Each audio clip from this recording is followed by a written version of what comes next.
It's Memorial Day weekend, and there is no better way to celebrate our military and our victories and those we've lost than by watching at least 12 hours of auto racing this weekend. I'm Rob CWV, joining you this week for the first time.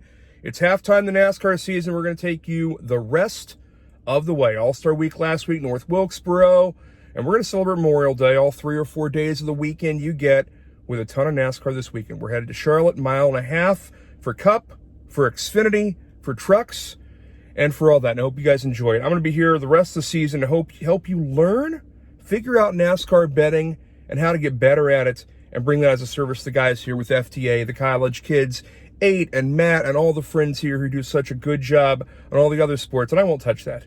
But I'm here strictly to talk about NASCAR and variants in auto racing, be it NASCAR, trucks, Xfinity, Cup, even ARCA when the offshore guys let you take a hack at that. We'll talk about that as well.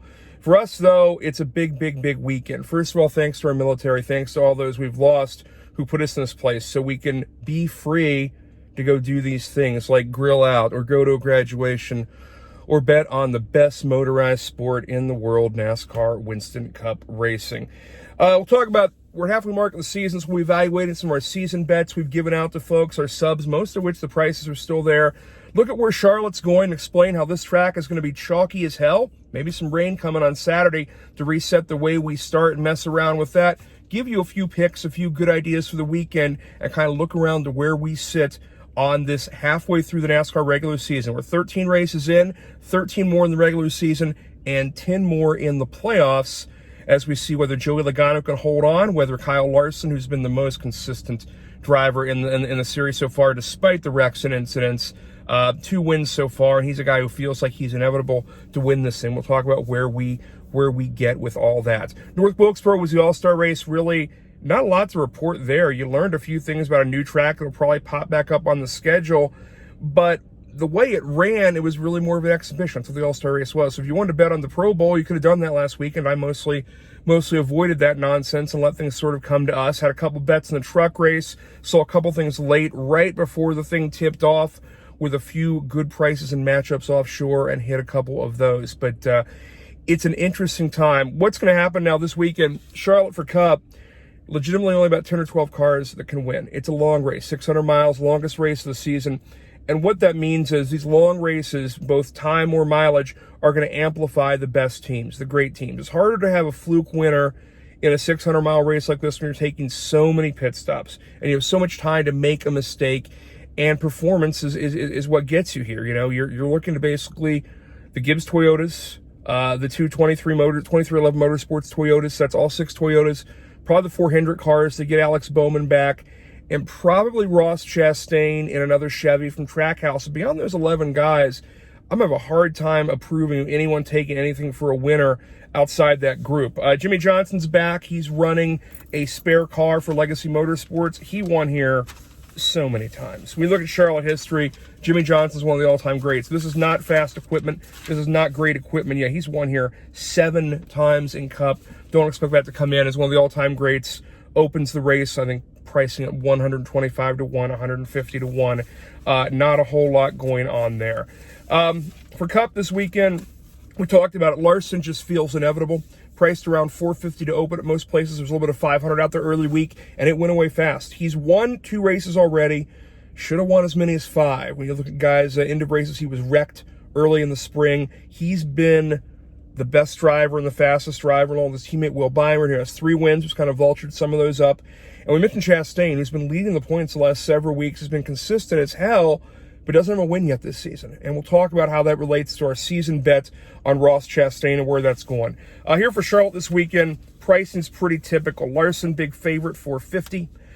Byron and Hamlin next, around $700 most places. Martin Truex, there's some value there. He's been very good, albeit before the Gen 7 car at Charlotte, $900 out there. Behind him, Ross Chastain, $1,200 this morning. It's Thursday morning. If you hurry, at MGM, it was $1,300 overnight. Everybody else at $1,000. That's coming in. I would absolutely nibble on Chastain at $1,200 and down ticket pricing. There was a $300 top 5 out there this morning on Chastain. He's going to get one soon. He is going to get one soon. The other guy we like that's interesting is Chase Elliott. He's been very good at this track. It's obviously the best or second best team on the best 4-car team in the sport with Elliott. He needs a win. Doesn't have a win yet this season. In order to make the playoffs, a win's going to make things a lot easier. Remember, all 4 of these Hendrick cars have missed races either due to injury. Elliott broke his leg. Bowman broke his back. He's back this week, but again, coming from a big handicap on the field. And Larson and Byron have both suffered penalties at points this season. So all 4 Hendrick cars should be even higher in the standings points-wise than they are. They'll figure it out. They'll get there. But Elliott could really use a win, and this is the place he could do it. He's as cheap as $1,200 out there. Beyond that, Kyle Busch, inconsistent as hell, $1,100 to $1,400. Christopher Bell, very consistent and very good in long races, but better on short tracks. Maybe not this one. Again, the Toyotas seem to come into their own at night on these longer tracks, and this race kicks at 6:19, I believe, on Sunday night. They will have plenty of after-dark driving for the Toyotas. After Bell, it's Reddick, $1,600 mostly across the board, a great price. Harvick as cheap as $2,000, and Bowman, his first race back again, broke his back running sprint cars about a month ago. He's $1,800 out there. Now, the last guy in the field I would take an interest in is Bubba Wallace. And last night there was a very cheap price. We mentioned Wallace went to $2,500 briefly in MGM. That came back in. If you can get him at $2,000 to win, that's a nibble. Or again, maybe that top 5 around $300. He's been really fast. The mile and a half. He was great at Kansas and Vegas. Kansas, the analog track, obviously, to Charlotte. And that's a guy you want to keep an eye on. Might like him in some matchups. Not a lot of matchups out yet this week. Hopefully some of those offshores will start dropping. Beyond that, what have you noticed? We're not talking about any Fords. Harvick, Blaney, and Logano are all in the 2,000 area. Logano's as cheap as $2,500. The book thinks Ford's not going to win. Ford has won once in the last 20 spring races at Charlotte. Ford is plus 525 to win the race this week, and that includes, again, last year's champion Logano. But nobody has any confidence in Ford right now to win. I'm pretty much right there with them, unless they show something in qualifying that's really confusing and good.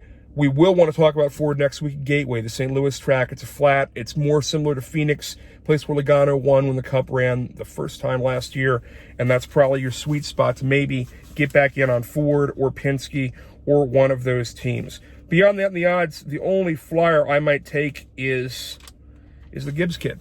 Joe Gibbs' grandson is running in this 6 Toyota now. He's been consistent as hell the last 2 months. He's 60-1 to win. That's probably not going to happen, but you can play him in matchups, and you can play him a top 10. There's 225 offshore, 190 onshore. Gibbs taking care of his equipment, not taking chances in a long race like this, and most likely he'll be coming off a win of the Xfinity race on Saturday. He and Kyle Busch are running that one. He is a favorite. He is 250 in that race. So my guess is you're going to have 2 hours of watching him throw up a great drive on Saturday night, and that'll juice his number down for Sunday. So look at Gibbs in top 10, potentially top Toyota. And again, 60-1. We've not had fluky winners this year.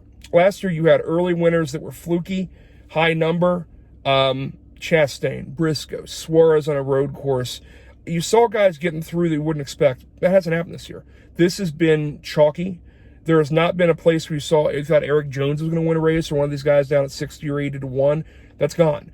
The cone of winners has thinned out, which means there are fewer oddball innings to this. You have to be more careful betting. The books have gotten smarter, but also the drivers have gotten chalkier, and you've seen very few oddball wins from outside, guys in the legitimate top 5 or top 10 of these tracks. So that's Cup race. They're going to qualify on Saturday evening, and that's a problem. Rain coming to Charlotte Saturday afternoon, that could toast the Xfinity race, that could cancel qualifying for the Cup race. What that means is they will then qualify by metric, which means you get out a chart of recent performance for this season and in the last 4 weeks. Someone else do the math, probably Bob Pockris. But the big picture is the guys that are winning will then be locked into the front, and it'll be even harder to get somebody out of the back in an upset way. This race last year was a disaster. About half the field was lost to attrition. Only 16 cars finished on the lead lap in the first run of the new Gen 7 car. What did we learn from it? 18 cautions for 90 laps. That's insane. A 400-lap race, 90 were under caution. You had some good cars go out. Suarez, Logano, Bubba, Blaney, Byron, and Elliott all went out with wrecks. Larson damn near won the thing, and he started in the back. He got penalized early and sent to the back. Hamlin on the pole. He ends up winning it. But you look at that top 10 for qualifying. Kind of like what I expect, just 2 Fords out there, all Chevy and Toyota. Stages went pretty much all to strong cars. The only surprising guy out there, Stenhouse, top 10 in a couple stages. That was interesting to me. Michael McDowell got a good qualifying number and a good finish. He ended up finishing 8th, which is shocking, and was one of the best Fords. Harvick and Briscoe were top 5. But Hamlin, Kyle Busch, Reddick, Larson, and Chastain were the best cars last year. Chastain led 153 laps. And he had the dominant car, got wrecked in one of the later incidents, and ends up 15th, one of the last guys on the lead lap. Driver rating, which is one of the nerd numbers, he was best last year, followed by Hamlin, Reddick, Briscoe, Bell, Suarez, Kyle Busch, Elliott, and Larson. And Larson's number was so terrible, only a 92 in driver rating, because he had to come from the back following that penalty.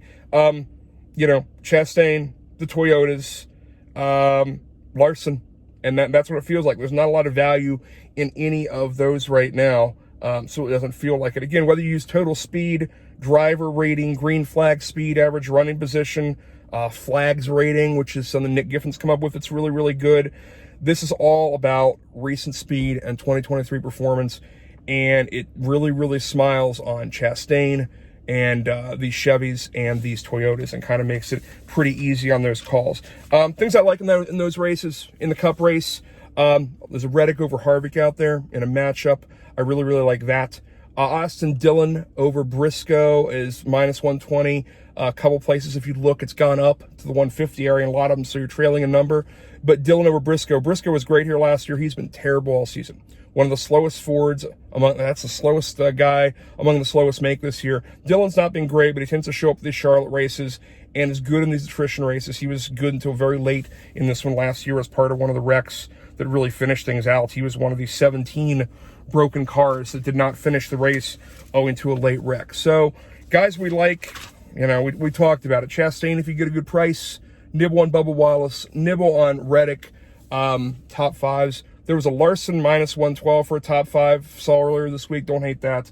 Xfinity race, don't have a ton of feel for it right now. Don't have a ton of feel for it today yet, because Gibbs and Kyle Busch are both going in it in good equipment. They're both $300 or more expensive to win the race. I think everyone's assuming they do that. We'll be looking for matchups in that race. The value in the matchup guys and the value in a long shot to win or top 5 is out around 2,000. And that's both Smiths, Sammy and Chandler, and Austin Hill. Austin Hill's been leading the series in points or darn close much of the season. Has a couple wins. Halsey 2,200. So top 5s on any of those guys kind of float my boat. I would play with some of that stuff. We'll lock it in. Again, no matchups really serious yet. And same thing in trucks. Trucks is maybe more interesting. We'll see where they go. Caesars put out lines last night and basically is still confused about who's in what make of car. So they have their make Smith's price between Toyota and Ford. Zane Smith, Ty Majeski lead that one. Corey Heim at 650 is third. Nick Sanchez 700. The two Chevys, Eckes and Enfinger 800 and 1,000 right there. The Toyota's been terrible. That's been the hard part. Outside of Heim, the Toyotas have looked ridiculously bad. Might experiment with Taylor Gray in a matchup or a top 5.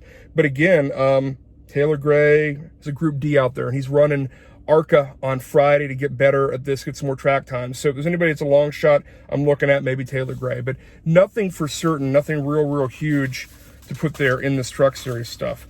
So we're trying to learn this week, help you guys get a little better at NASCAR.